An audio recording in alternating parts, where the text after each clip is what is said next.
یہ جو بھی ہم بات کر رہے ہیں یہ صرف اور صرف قرآن سے ہے، قرآن سے ریلیٹڈ ہے۔ قرآن کی جو تفسیر ہے، قرآن کے اندر جو اس کی باتیں ہیں ان کو کنیکٹ کر کے جو پکچر سامنے آتی ہے، that is the best of the best one. کیونکہ اللہ سبحانہ و تعالیٰ نے اپنے کلام کو ایسے بیان کیا ہے، ایسے رکھا ہے کہ وہ سب کو سمجھنے کے لیے آسان رہے اور پڑھنے کے لیے بھی آسان رہے۔ تو کیا وجہ ہے کہ ہم ایک ایسی کتاب جو دنیا میں سب سے زیادہ پڑھی جاتی ہے، آپ کو پتہ ہے کہ دنیا میں سب سے زیادہ پڑھی جانے والی کتاب کون سی ہے؟ وہ قرآن مجید ہے۔ بائبل بھی اتنی نہیں پڑھی جاتی، اور اس کے علاوہ دوسری اور تو کوئی کتابیں ہیں ہی نہیں، کہ ایسی کتب ایسی ہیں ہی نہیں جن کو اتنی زیادہ تعداد میں پڑھا جاتا ہو۔ سب سے زیادہ پڑھی جانے والی کتاب دنیا کے اندر وہ قرآن مجید ہے، اور سب سے کم سمجھی جانے والی کتاب دنیا کے اندر وہ قرآن مجید ہے۔ جس حساب سے وہ پڑھی جاتی ہے اس کے حساب سے، اس کی نسبت سے وہ ہرگز سمجھی نہیں جاتی۔ تو آپ یہ کہہ سکتے ہیں کہ دنیا میں سب سے زیادہ پڑھی جانے والی قرآن مجید، اور سب سے کم اس کی نسبت سے سب سے کم سمجھی جانے والی قرآن مجید۔ اس کی کیا وجہ ہے؟ اس کی وجہ یہی ہے کہ ہم صرف پڑھتے ہیں اس لیے کہ اگر ہم ایک لفظ بولتے ہیں تو ہمیں اس کا ثواب ملتا ہے۔ بے شک ہمیں ایک لفظ کیا ایک نقطے کے بھی اگر ہم قرآن کی بات کریں گے تو اس کا ثواب ملے گا، لیکن وہ ثواب اس ثواب سے کہیں زیادہ اس کا فرق ہے جو آپ سمجھ سکیں اس کو، کیونکہ سمجھیں گے تو آپ عمل کریں گے، اگر آپ سمجھیں گے نہیں تو عمل کیسے کریں گے؟ تو انشاءاللہ ہمارا یہ جو سلسلہ ہے قرآن پوڈ کاسٹ والا، اس میں ہماری جدوجہد یہ ہے کہ ہم اپنے دوستوں، بھائیوں، بہنوں، بزرگوں سب کو کنیکٹ کریں کہ قرآن کو سمجھیں، اور ہمارے نظر سے نہیں، کسی اور کی نظر سے نہیں، بلکہ اپنی نظر سے اس کو سمجھنے کی کوشش کریں۔ جتنا زیادہ سے زیادہ خود سے غور کر سکتے ہیں، چیزوں کو سمجھنے کی کوشش کر سکتے ہیں، وہ کریں۔ تو یہ ہمارا مقصد ہے انشاءاللہ۔ اماد بھائی، ہم اس کو سٹارٹ کرتے ہیں سورہ 6 سے یا 7 سے۔ بسم اللہ الرحمن الرحیم، اوور ٹو یو۔ جی، اب میں آیت پڑھتا ہوں اور اس کا ترجمہ کرتا ہوں، اس کے بعد ہم اس کو جو ہے ڈسکس کریں گے انشاءاللہ۔ آیت نمبر 6 سے جو ہے ہم لے رہے ہیں، کیونکہ آیت 7 کی کنیکٹیوٹی 6 سے جو ہے ہو رہی ہے۔ اعوذ باللہ من الشیطان الرجیم، بسم اللہ الرحمن الرحیم۔ وَلِلَّذِينَ كَفَرُوا بِرَبِّهِمْ عَذَابُ جَهَنَّمَ وَبِئْسَ الْمَصِيرُ۔ وَلِلَّذِينَ، اور ان لوگوں کے لیے جو کفروا، جنہوں نے کفر کیا، انکار کیا، ڈس بلیو کیا، بربہم، اپنے رب کا، اپنے پالنے والے کا، اپنی پرورش کرنے والے کا، اپنی ہر ضرورت کے پورا کرنے والے کا۔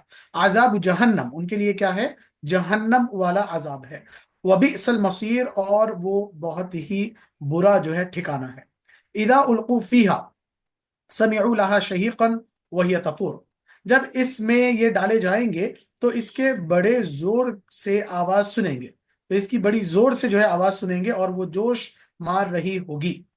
تکاد تمیز من الغیظ کلما القی فیہا فوج سألہم خزنتها الم یأتکم نذیر، قریب ہے کہ غصے کے مارے پھٹ جائے، یعنی جہنم اتنا جو ہے ابل رہی ہوگی، پھوٹ رہی ہوگی، اتنے اپنے عروج پر ہوگی کہ ایسا محسوس ہوگا یہ کہ یہ گرمی کی وجہ سے پھٹ پڑے گی، اور جو ہے اپنے آگ کے شعلوں کو جو ہے باہر نکال پھینکے گی۔ جب کبھی اس میں کوئی گروہ ڈالا جائے گا، جہنمیوں کا جب کبھی اس جہنم میں، سعیر میں جب ان کو ڈالا جائے گا، اس سے جہنم کے دروغہ، جہنم کے دروازے پہ ٹھہرنے والے، وہ پوچھیں گے کہ کیا تمہارے پاس ڈرانے والا کوئی نہیں آیا تھا؟ الم یاتکم نذیر، کیا نہیں آیا تھا؟ قالو، تو وہ گروہ کہے گا بلا، ہاں آیا تھا، قد جاءنا نذیر، ضرور ہمارے پاس ڈرانے والا آیا تھا۔ فکذبنا، لیکن ہم نے جو ہے ان کو جھٹلایا۔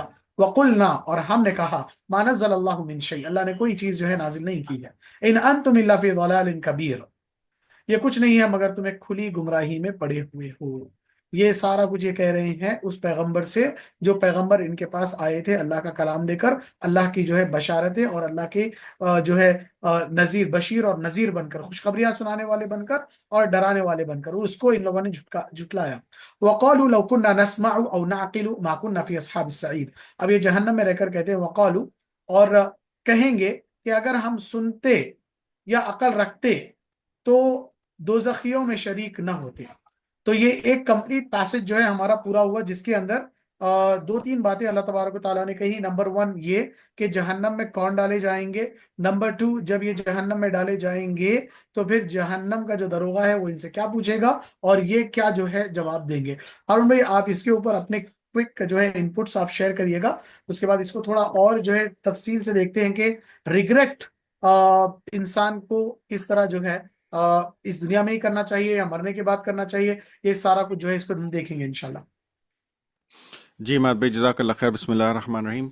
ایک چیز جو میں تھوڑی سی ریکیپ کرنا چاہتا ہوں سورہ ملک کے حوالے سے، اور جی یہ ہم نے پچھلی ایپیسوڈ میں بھی کور کیا ہے شاید، اور اگر نہیں کیا ہے تو ہم اس کو کہہ سکتے ہیں، اور اس پہ ایک الگ سے اس کا ایک جو ہے ہم سیکشن بھی بنا سکتے ہیں، سیکشن وہ یہ ہے کہ سورہ ملک جو ہے یہ اللہ تعالیٰ کی ذات و صفات، جس کو ہم کہتے ہیں ایٹریبیوٹس.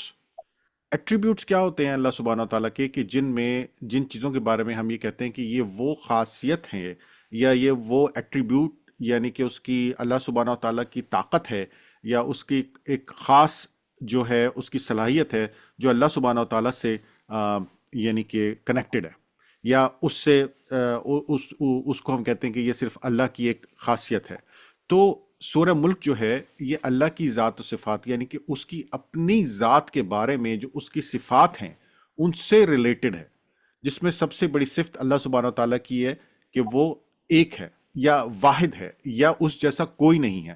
ایون کہ بعض اوقات اس میں یہ بحث بھی آتی ہے کہ واحد بھی ایک نمبر ہے، تو وہ واحد بھی نہیں، مطلب اس جیسی کوئی چیز ہے ہی نہیں، تو وہ واحد کے زمرے میں بھی نہیں، واحد سے بھی اوپر ہے. تو یہ ایک اللہ کی ذات ہے، اللہ کی صفات ہے، ایک صفت ہے اللہ کی. تو توحید کے حساب سے یہ وہ سورہ ہے جو آپ کی توحید کو مضبوط کرتی ہے، یعنی کہ اللہ کے ایک ہونے، اس پہ ایمان لانے، اس پہ یقین کرنے، اس کے ایمان کے حوالے سے جو ہے نا یہ سورہ ہے کہ وہ آپ کی ایمان کو مضبوط کرتی ہے. اسی لیے اللہ سبحانہ تعالیٰ نے کہا ہے کہ وہ مالک الملک ہے، اور ہر چیز کے اوپر قادر ہے، ہر چیز کے اوپر کنٹرول رکھنے والا ہے، ہر چیز کو پیدا کرنے والا ہے. تو اس سورہ کو آپ پوری جب ہم پڑھتے ہیں، سمجھتے ہیں، تو یہ ہمیں اللہ کی ذات کے اوپر، اللہ کی قدرت کے اوپر، اللہ کی جو ایٹریبیوٹس ہیں اس کے اوپر ہمارا ایمان مضبوط کرتی ہے. تو اس لیے اس کی جو اہمیت ہے ایمان کے حساب سے وہ بہت زیادہ ہے. اچھا، اب ہم آیت نمبر 6 کی طرف آتے ہیں. تو ہم یہاں سے جو آیت نمبر 6 ہے اس پہ بات کرتے ہیں. جیسے ابھی اماد بھائی نے اس کی تلاوت فرمائی ہے، وَلِلَّذِينَ كَفَرُوا بِرَبِّهِمْ. تو یہ اب دو حصوں میں ہے. پہلے والے حصے میں اللہ سبحانہ و تعالیٰ نے بتایا کہ اس نے زمین اور آسمان بنائے، اور آسمان پہ کیسے چراغوں سے اس کو سجایا، اور کیسے جو ہے اللہ سبحانہ و تعالیٰ نے اس کے اندر جو ہے وہ عذاب رکھا ہے شیطان کے لیے. شیطان کیا ہے؟ شیطان کی ڈیفینیشن ہم نے پہلے دیکھیے. ایک تو وہ شیطان ہے جو ابلیس ہے، اور ابلیس بھی کیا تھا؟ وہ جو اپنے دائرے سے نکل گیا، جو اپنی حدود سے نکل گیا. اللہ نے جو اس کی حدود مقرر کی تھی وہ ان سے باہر چلا گیا اور اللہ کے ساتھ بغاوت کری. تو وہ شیطان یعنی شیطان بن گیا. اور اسی طرح سے اینی تھنگ، کوئی بھی چیز دنیاوی یا دنیا سے باہر جو بھی اپنے دائرے سے، اپنی حدود سے، اپنی چیزوں سے تجاوز کرے گی، وہ شیطان یا شیطان کے زمرے میں آئے گی. یعنی کہ وہ اپنے اوقات سے بڑھنے والی ہے. اس کے لیے اللہ نے ایک عذاب رکھا ہوا ہے، جس کو اللہ نے کہا کہ یہ وہ عذاب ہے، دوزخ کا عذاب، جہنم کا عذاب، آگ کا عذاب، جس میں وہ ڈالے جائیں گے.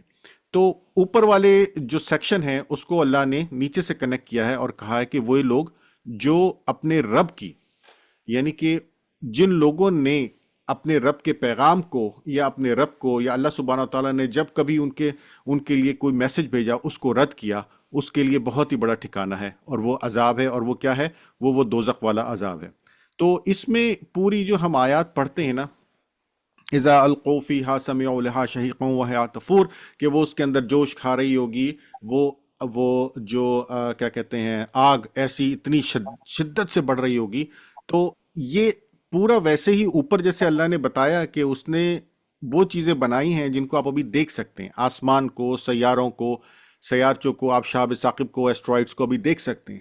اسی طرح سے اللہ نے یہ بتایا کہ جیسے میں نے وہ چیزیں بنائی ہیں ایسے ہی میں نے یہ چیزیں بھی بنائی ہیں جن کو ابھی شاید تم دیکھ نہیں سکتے، لیکن میں تم کو سمجھانے کی کوشش کر رہا ہوں کہ یہ ایسے ہی سخت ہیں، یہ ایسے ہی دردناک ہیں جیسے وہ نظر آنے والی چیزیں تمہارے لیے ہو سکتی ہیں. کیونکہ جو ایسٹرائڈ ہیں، ایسٹرائڈ جب آتا ہے ہم کو دیکھنے میں تو ایک ستارے کی طرح لگتا ہے، لیکن جب وہ زمین میں انٹر ہوتا ہے تو اس کا جو ٹیمپریچر ہے، وہ جس جگہ پہ جا کے آگ پکڑتا ہے وہ تھاؤزنڈس آف فارن ہائٹ میں چلے جاتا ہے، جس کی وجہ سے اس کو آگ لگتی ہے.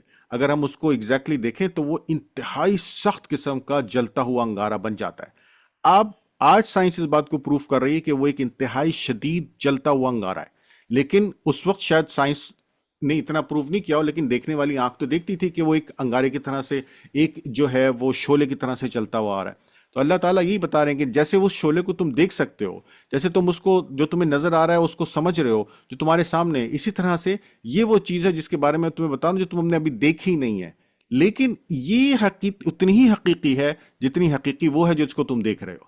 یہ جو کنیکشن ہے نا، یہ سمجھنے والی بات ہے کہ اللہ جگہ جگہ قرآن میں کیا ایک مثالوں سے بات کو سمجھانے کی کوشش کرتا ہے، یعنی کہ وہ چیز جو آپ دیکھ سکتے ہیں، ابھی سن سکتے ہیں، سمجھ سکتے ہیں، اور ایک وہ چیز جو اللہ کہہ رہا ہے کہ ابھی تم نے نہیں دیکھی ہے، وہ آگے آنے والی ہے۔ تم اگر میری اس بات پہ یقین کرتے ہو تو تمہیں میری اس بات پہ بھی یقین کرنا چاہیے، کیونکہ جو تم ابھی دیکھ رہے ہو اس کو بھی میں نے بنایا، اور جو تم ابھی نہیں دیکھ رہے ہو اس کو بھی میں نے بنایا۔ تو یہ بلیف کی بات ہے۔ تو پھر یہ پوری سورہ جو ہے نا، یہ بلیف کے اوپر، آپ کے جو ایمان ہے نا اس کے اوپر آپ کو لے کے جاتی ہے، وہ ایمان آپ کو جو ہے نا یہ پکا کرتی ہے۔ تو یہ وہ باتیں ہیں جس کی وجہ سے جو ہے نا اللہ سبحانہ و تعالیٰ سے آپ کی محبت بڑھتی جاتی ہے، بڑھتی جاتی ہے۔ جیسے جیسے آپ اس کو سمجھتے ہیں نا قرآن کو، یہ آپ کا جو ایمان ہے نا وہ بڑھاتا جاتا ہے، بڑھاتا جاتا ہے۔